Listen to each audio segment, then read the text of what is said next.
But, so, if you went to a typical university class on the Pauline epistles, they would tell you the authentic epistles are Romans, 1st and 2nd Corinthians, Galatians, 1st Thessalonians, Philemon, and what have I left out? Philippians. Then they would eliminate 2nd Thessalonians and say Paul didn't write that. They'd say Paul didn't write Ephesians, Paul didn't write Colossians, and he didn't write the pastorals, 1st, 2nd Timothy, and Titus. But the first letters to be dismissed are the pastorals. And did I leave out something? Okay, where were we? You're in chapter 7. Okay. Thank you. So you were bold enough to tell me. Thank you. Okay. See, like I told you, I forget from week to week what happened. From day to day. So we're at the beginning of chapter 6? Okay, thanks. We'll come back. We'll catch up. Okay, this command is not hard to understand. I do want to say here that some people say the relationship between a husband and wife is cultural, but I don't. There are very few people who say that children obeying their parents is cultural. Although I actually have run across some people who do say that. I think they're wrong. So I don't think that's I think that's a trans-cultural command. Of course, like any commands, there are times, very few times, but there are times if a parent asks a child to sin, the child should disobey, right? Then he quotes one of the 10 commandments. It's the first commandment with a promise. And he connects it with so that you may have a long life in the land. So many people interpret this to say if you obey your parents, you're going to live long on this earth. I think that's a very unlikely reading because I think that was true under the Old Covenant, but I think we have no such promise in the New Covenant. Nor do I think he's saying generally you'll live a longer life, although some people hold that view. But I understand the land, and Paul picks up the land. The land is used for the heavenly inheritance. And I think he's saying children who obey their parents, that's evidence that they belong to God. It's not earning of salvation. It's not meriting salvation. It's not works righteousness. But one evidence that you will go to the land of promise forever and ever and ever is that you obey your parents. I would argue that's the structure of Paul's theology. The land promise is applied to the new heavens and new earth. So children should obey their parents, but fathers, and I think I talked about this in Colossians, need to be careful that they don't stir up anger in your children, but bring them up in the training and instruction of the Lord. So there's a balance, right? There's a balance between instructing, nurturing, admonishing, and not exasperating a child with too many rules and regulations. We've talked about slavery before, so this really isn't a new passage. I don't think I have really, this is very similar to what we saw in Colossians, so I really don't have anything new to say here. He emphasizes doing it unto the Lord. But in Ephesians 6, I did want to say a couple words about this text. Ephesians 6:10 through the end, we have this very notable, distinctive passage by Paul on spiritual warfare. Let's see. So the first thing I say is demons cannot be demythologized as structural forces. That's what Walter Wink says. I mean by that, some people say, not from an evangelical background, but some people say, look, demons don't exist, but there's demonic structures. There's corporations and structures and so forth and so on. Now, I'm the first to say, behind our governing and economic structures, there may be demonic elements. I mean, I'm not arguing, IBM's demonic or something like that, or Google or whatever. But are there demonic elements in our world? Well, of course there are. There are demons. But I don't think it's convincing to say that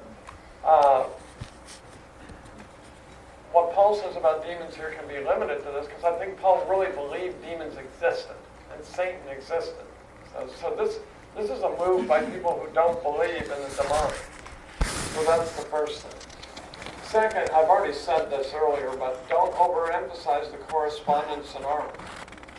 By which I mean, in 1 Thessalonians 5:8, the breastplate is faith and love, but in Ephesians 6:14, the breastplate is righteousness.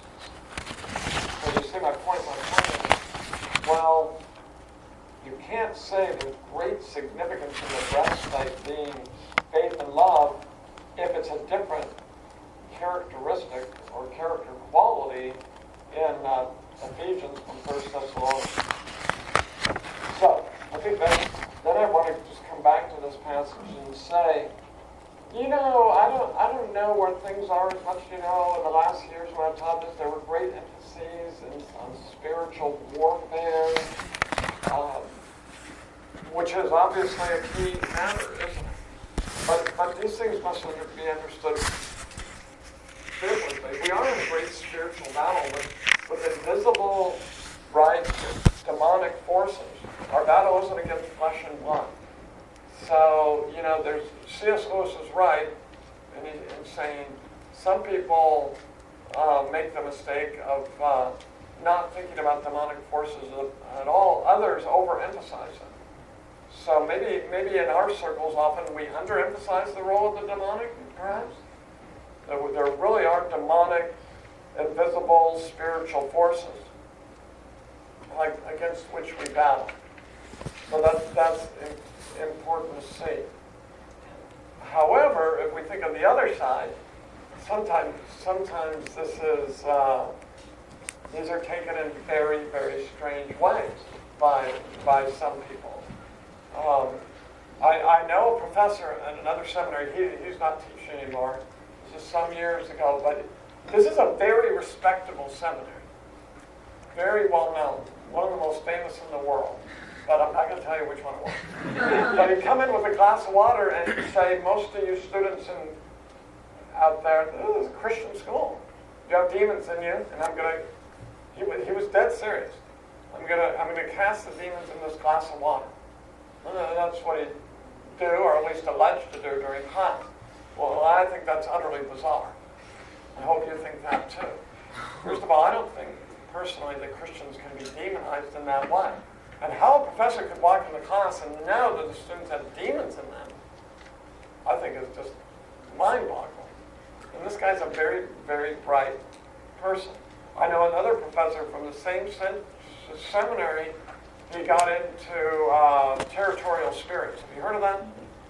Territorial spirits, where there are different spirits over different countries. And he concluded that Diana, Artemis of the Ephesians, was on the throne in Ephesus, so he took a cruise, probably a very lovely cruise, I don't know, but he took a cruise to get Diana off the throne and get God back on. Like, hello? When did God go down from his throne? Right? I mean, we face demonic powers, but how in the world can you know that? And this is a very intelligent person. He even went around to the rooms of his house after he'd been a missionary in a pagan country. And he said, this room has 3 demonic influences, room 7, this room 8. And then they purified each of the rooms. Now, I just think that kind of stuff is not biblical. Right? There are demonic forces, but I think that is not what Paul's talking about here. We do face spiritual battles, but how do we counteract it? Not by guessing what the territorial spirits are. Actually, Daniel does mention territorial spirits. How does he overcome them? Prayer. Not by identifying who the territorial spirits are, right? There's this whole game where people get into trying to identify the territorial spirits. But Daniel's just praying. He's not saying anything about, I bind the spirit of Persia, or whatever that stuff is. So he doesn't. And get into that, and do you notice that Paul does the same thing? We face spiritual forces, so how do you counteract them? Well, with righteousness, with readiness to preach, with faith, with the helmet of salvation, with the sword of the Spirit, and with prayer. So did you notice this? I think that's very practical. How do you overcome the demonic with the regular living of the Christian life? Isn't that noticeable? Nowhere does the New Testament say, a person actually said to my wife once, I don't think she minded me sharing this, you have the demon of regret. You know, because she was regretting something, so you have the demon of regret. And, well, I just don't think that's a biblical notion. The Bible never says to a person, remove the demon of anger, remove the demon of lust. What does it say? Put off anger, put off lust, put off bitterness. It never identifies those things as demons. So I think when it comes to this, people use a lot of unbiblical categories. And the categories here are, we overcome demons by having the breastplate of righteousness. Is that our righteousness or the righteousness of Christ? And I'd say, well, it's Christ's righteousness, and as a result of Christ's righteousness, we live righteously. So we don't have to go through the rest of the items, pressed for time, but I'm happy to take any questions on Ephesians.